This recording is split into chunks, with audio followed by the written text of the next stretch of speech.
자, 안녕하십니까 여러분. 트러스트 류윤쌤입니다. 오늘도 이렇게 만나서 정말 반갑습니다. 우리 계리직 수험생 여러분. 자, 오늘은 여러분과 제가 본 수업에 들어가기 전에 저희 수업이 어떻게 진행될지 설명드리는 오리엔테이션 시간 되겠습니다.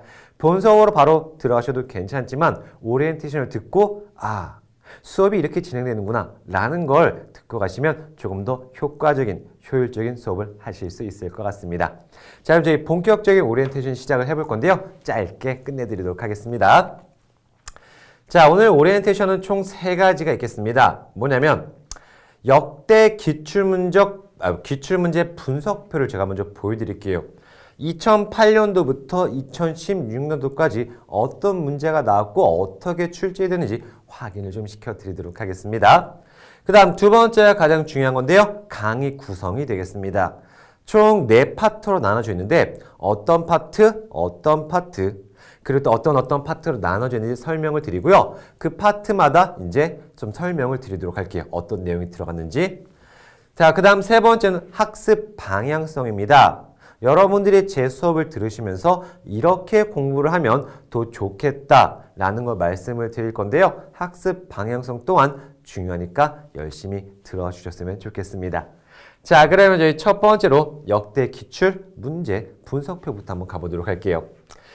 자, 보통 계리직 시험 같은 경우는 맞습니다. 2년에 한 번씩 시험 봅니다. 물론 2문항씩 출제가 되겠죠. 그래서 2년에 한 번씩 19번, 20번에 해당하는 문제가 나옵니다. 자, 그럼 2008년도부터 한번 같이 보도록 할게요.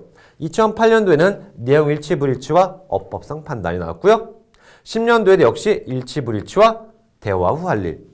12년도에도 일치 불일치와 빈칸 추론.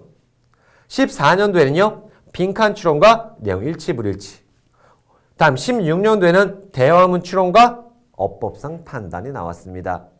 이게 이제 저희가 볼 수 있는 계리직에서는 최고의 기출문제밖에 없겠죠. 그래서 하나, 둘, 셋, 넷, 다, 일곱, 여덟, 아홉, 열. 계리직을 준비하시는 수험생 여러분한테는 죄송하지만 10개 문제가 계리직에서는 기출문제가 답니다. 자, 이런 문항 분석표를 가지고 문항 분석을 제가 좀 해보도록 하겠습니다. 지금 역대 기출문제를 보시면 내용 일치, 불일치 문항이 제일 많이 나왔죠. 4문항이 나왔습니다. 10문항 중에서요. 10문항 중에서 4문항이면 거의 40%죠. 그 다음 빈칸 추론 2문항. 그쵸? 그 다음에 어법성 판단 2문항. 그리고 대화문 2문항으로 빈출을 예측할 수가 있다란 말이 무슨 말이냐면 이제 저랑 본 수업 들어가면 아시겠지만 여러분 독해 유형은 되게 많아요. 빈칸 추론 말고 뭐 주제 찾기, 뭐 제목 찾기, 뭐 순서 맞추기 되게 많습니다. 그래서 만약에 큰 이변이 없지 않는 한 뭐 이 내용 일치, 불일치나 지금까지 본 거라면 빈칸 추론이나 혹은 어법성 판단이나 대화문이 나올 가능성은 상당히 크겠죠. 그런데 되게 재미있는 게 있었습니다. 뭐냐면 잠깐만 앞으로 넘어가 볼게요. 매번 일치, 불일치 문제가 출제가 되었어요. 그래서 나는 일치, 불일치 문제만 열심히 풀어야지 라고 생각했는데 2016년도에는 일치, 불일치 문제가 나오지 않았습니다. 그렇기 때문에 2018년에 정확한 어떤 문항 예측은 어렵다는 게 뭐냐면 일치, 불일치가 무조건 나온다 라고 장담 못 하겠어요. 그리고 솔직히 말씀드리면 일치, 불일치와 빈칸 추론과 어법성 판단과 대화문이 줄을 이뤘는데 다른 문제가 나올 수 있는 겁니다. 그래서 어느 정도 저희가 빈출의 예상을 하겠지만 정확한 문항이 뭐가 나올지는 예측을 못 하겠습니다. 여러분 그거 아세요? 문항 수가 적으면 적을수록 더 예측이 힘들어집니다. 자, 그 다음에 강의 구성을 한번 좀 설명을 드리도록 하겠습니다. 강의 구성은 총 4파트로 나눠져 있어요. 그래서 첫 번째 파트는 기출을 알아야 맥을 잡는다 파트가 되겠는데요.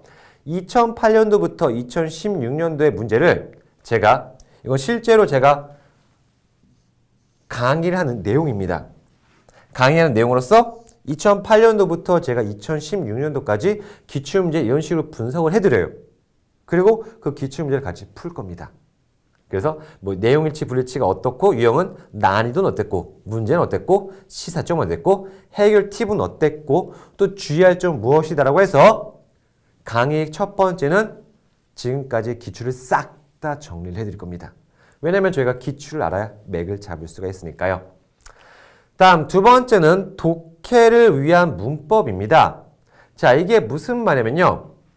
두 번째 파트는 이제 여러분들이 독해를 잘하려고 한다면 단어를 많이 외운다 라고 생각을 하세요. 맞는 말이에요. 단어 많이 외워야 독해가 가능하거든요. 하지만 진정한 독해를 정말로 잘하고 싶다면 문법을 알아야 독해를 할 수가 있는 겁니다. 그래서 여러분들의 독해를 위해서 제목이 이거잖아요. 독해를 위한 문법. 여러분에게 문법을 가르쳐 드리기보다는 독해를 할 수 있는 문법을 가르쳐 드릴 겁니다. 그래서 뭐 투부정사, 동명사, 뭐 문장의 구조와 절, 접속사, 기타 등등의 문법들을 가르쳐 드릴 겁니다. 문법을 알아야 저희가 정확한 독해를 할 수가 있거든요.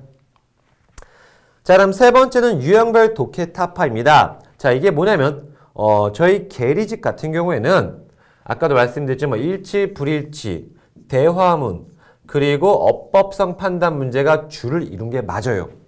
하지만 2018년도에는 어떤 문제가 나올지 모릅니다. 그렇기 때문에 주제부터 제목, 목적, 요지, 주장 싹 다 문제를 보여드리고요. 어떻게 푸는지 가르쳐 드릴 거예요. 그래서 각각의 문제에 대한 유형별을 분석을 해야 될 겁니다. 여러분께 주제, 제목, 목적 문제는 어떤 문제입니다. 라고 분석을 해드릴 거예요. 그리고 이 문제들을 어떻게 푸는지 해법도 가르쳐 드릴 겁니다. 그리고 이 유형에 대한 문제에 대한 기출 문제도 같이 풀어볼 거예요. 유형별로 공부를 하실 겁니다. 유형별로. 여러분들이 일치, 불일치가 계리직에서 최고야? 그럼 일치, 불일치에 대한 유형을 분석해 드리고요. 해결 방법을 제시해 드리고요. 역대 기출 문제를 모아서 다시 한번 풀어보는 기출 연습을 해보도록 하겠습니다. 자, 그리고 네 번째 강의 구성은 뭐냐면 실전 모의고사 5회 되겠습니다. 총 한 회당 4개의 문제가 들어가 있어요. 그래서 총 20문제가 되겠죠? 그래서 제가 선별해가지고 이런 문제 참 좋은 것 같은데 라는 여러 공무원 기출 문제들을 뽑아서 20문제를 같이 풀어보면서 한번 모의고사식으로 확인을 해보도록 하겠습니다. 자, 그 다음 이제 세 번째는 학습 방향성입니다. 여러분들이 이렇게 공부해 주시면 정말 고맙겠습니다 라는 부분 되겠는데요. 첫 번째 단어는 다다익선입니다. 맞아요. 여러분 독해가 주를 이루는데 독해에서 단어를 모르면 절대 해석 못합니다. 그래서 여러분은 단어를 많이 공부하시는데 제 교재에 보시면 단어가 있어요. 달달 외워주십시오. 꼭 외워주세요. 그리고 기출문제나 문제 풀 때 모르는 단어 있잖아요. 쓰십시오. 단어 공부 진짜 많이 하세요. 단어 정말 많이 하셔야 됩니다. 단어가 올라가면 여러분 성적도 올라갈 수 있을 거예요. 다음 두 번째 독해를 위한 문법은 필수이다. 제가 단어를 이렇게 간이 강조하죠. 그러면 상대적으로 사람들이 문법은 안 해도 되나? 아니에요. 문법이 뒷받침돼야 독해도 가능합니다. 그래서 문법도 꼭 공부하셔야 됩니다. 다음 세 번째는요. 공부를 하실 때 제 생각입니다. 한 유형의 문제를 많이 풀었으면 좋겠어요. 무슨 말이냐면 내가 문제를 많이 풀어야지 역대 공무원 기출문제를 다 풉니다. 좋아요. 근데 주제, 그 다음에 목적, 요제 이렇게 뒤죽박죽 섞여서 문제가 나온 것보다는 유형별로 나온 문제가 훨씬 더 좋을 수가 있어요. 만약에 주제면 주제 문제 쭉, 그리고 제목이면 제목 문제 쭉, 그리고 일치 불일치면 일치 불일치 쭉 이렇게 푸셔야 여러분들이 그 유형에 대한 감이 잡혀요. 그래서 그 유형에 대한 어떤 여러분만의 자신감이 생길 수가 있습니다. 만약에 공무원 기출문제만 푸시는 게 그렇다면 고3 문제집을 사십시오. 고3 유형별 독해 문제집을 사셔도 푸셔도 괜찮습니다. 고3 문제도 꽤 어렵거든요. 그래서 고3 유형별 독해 문제집을 사시던지 아니면 공무원은 제가 알기로는 유형별 문제가 많이 없는 걸로 알고 있거든요.